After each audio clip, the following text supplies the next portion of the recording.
Nem tudo que dói vem de fora. Nem tudo que assusta vem do invisível.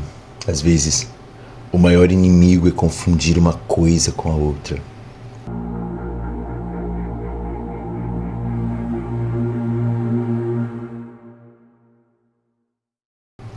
Olá, minha família de caminhada.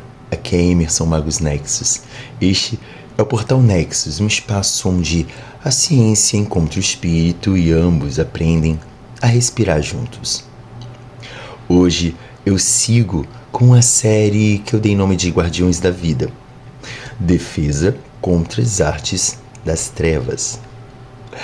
E esse é o 5º vídeo e chegamos a um ponto crucial da nossa jornada dos fundamentos de defesa.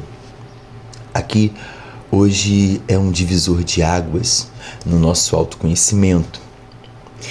Nós vamos fazer um diagnóstico. Antes, eu preciso lembrar que no Portal Nexus, a gente parte sempre de uma premissa muito simples. Se existe uma explicação psicológica suficiente, ela vem antes de qualquer leitura energética. O invisível só entra na conversa quando o visível já foi examinado. Por favor, mantenha sempre o acompanhamento de um profissional. Agora, o nosso tema hoje faz uma pergunta. Como nós sabemos se aquilo que estamos sentindo vem de dentro da gente ou vem de fora? Se é a sua própria sombra psicológica pedindo atenção ou uma interferência externa pressionando o seu campo, essa não é uma pergunta abstrata, é uma pergunta prática. E muitas vezes urgente, tá? E eu quero começar sendo honesto. Essa investigação não nasce apenas de teoria, nasce de experiência. Eu mesmo já atravessei períodos em que a mente se torna barulhenta demais, em que a linha entre a percepção interna e estímulos externos parece muito borrada e dissonante. E foi justamente nesse momento que eu entendi o quanto o discernimento não é um dom espiritual. É um método que nos salva. Porque sem método, qualquer sensação vira sinal e qualquer ruído vira ameaça.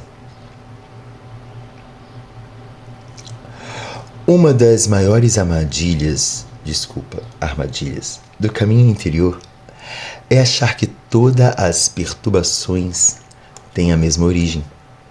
Que a ansiedade, que o medo difuso, que tensões no corpo, que a sensação de pressão, que tudo isso vem do mesmo lugar.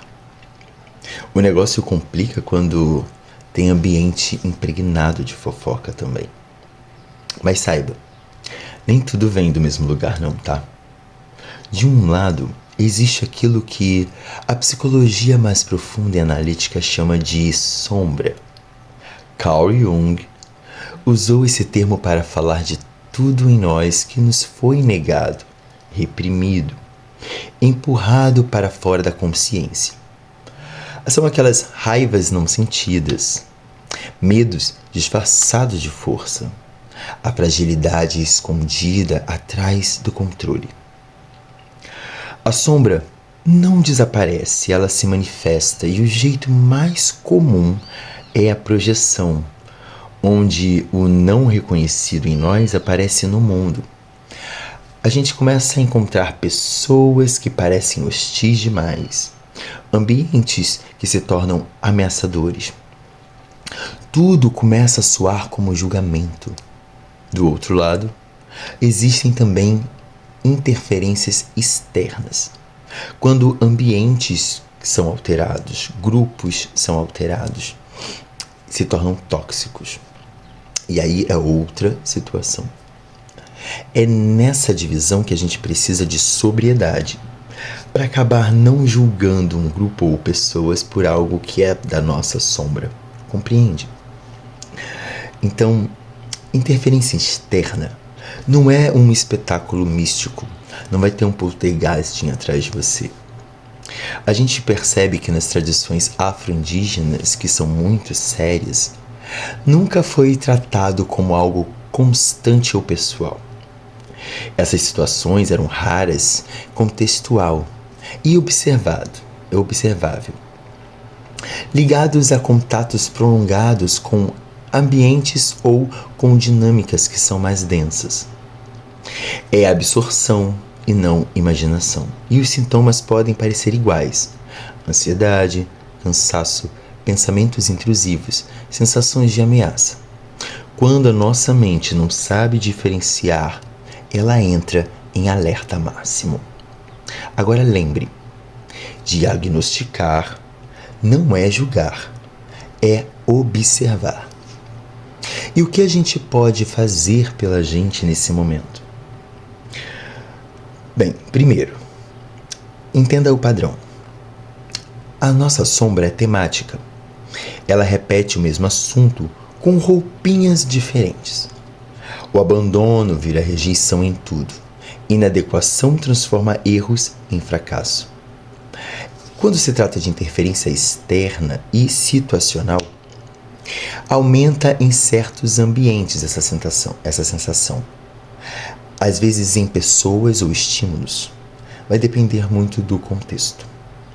Ponto 2. O isolamento precisa ser consciente. No caso dessa sensação que nos prende, é importante que você se recolha. Mude de ambiente por um tempo. Isso ajuda muito. Reduza os seus estímulos. Isso é importantíssimo na nossa era digital, onde nosso cérebro está programado para receber informação. Tente ficar offline em um espaço que você se sinta seguro, do lado de pessoas que você se sinta seguro. Se essa perturbação diminuir, o fator externo ganha força. Se persistir ou aumentar, algo interno vai pedir atenção. O terceiro ponto é a qualidade dessa resposta. Isso vai te conduzir ao autoencontro ou à desorganização geral. Você precisa se fazer essa pergunta quando estiver sentindo que está preso a uma situação assim. A sombra, quando ela é encarada, ela começa a ser entendida. Isso dói, mas traz sentido e traz integração. Afinal, a gente não pode se separar da sombra, ela precisa ser integrada a nós. As interferências nos confunde, nos dispersa e esvazia. Nos deixa sem insights. Por isso o isolamento consciente é importante. Existe uma regra clara que prevalece. Ninguém tira conclusões importantes sobre si em um isolamento prolongado, por isso cuidado. Em relações de sociedades anteriores à nossa e culturas que permanecem conosco até hoje através dos nossos ancestrais, entre os nossos povos que vêm da África e também os nossos originários. Nesses lugares e contextos, esse diagnóstico é observado e confirmado em grupo, é compartilhado com a comunidade. É feito rituais para te acalmar, para te ajudar, para limpar. E temos relações de apoio. Isso é um exemplo que é ouro para os dias atuais. Excesso de solidão sempre vai sinalizar risco. E isso não é um poder espiritual. O primeiro gesto de proteção é voltar para uma relação com alguém, com pessoas, com seu corpo, com a própria realidade. Saia de casa, encontre pessoas, interaja com a vida ao seu redor. Agora, quando o peso é externo, alterando o ambiente, grupo, pessoas, além de se afastar, há coisas que podemos acalmar a nossa mente quando fazer. Há coisas que podemos fazer para acalmar a nossa mente. Se você saiu de um ambiente pesado, de uma conversa pesada, de um grupo pesado, ao chegar em casa, lave as suas mãos e os seus pulsos com uma água corrente. E não tente a trilidade aqui. Formule internamente uma frase de fixação do consciência. O que não é meu, devolvo. Aquilo que é meu, eu entendo e organizo. Gestos físicos assim nos ajuda a marcar transição e acalma o nosso sistema nervoso. Para a nossa sombra, existe uma outra saída. Escreva o que você sente, o que você passa. Escreva para você sem censura, sem julgamento.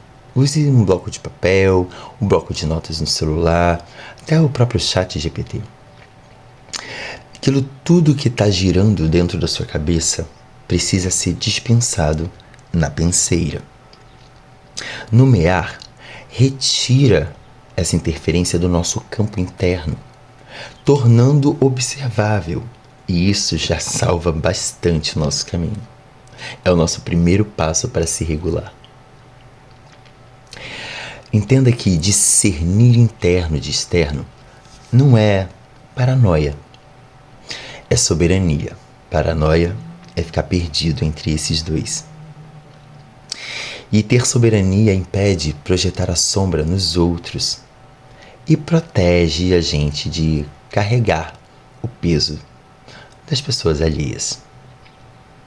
A verdadeira luz não nega escuridão. A verdadeira luz reconhece, delimita e atravessa com consciência.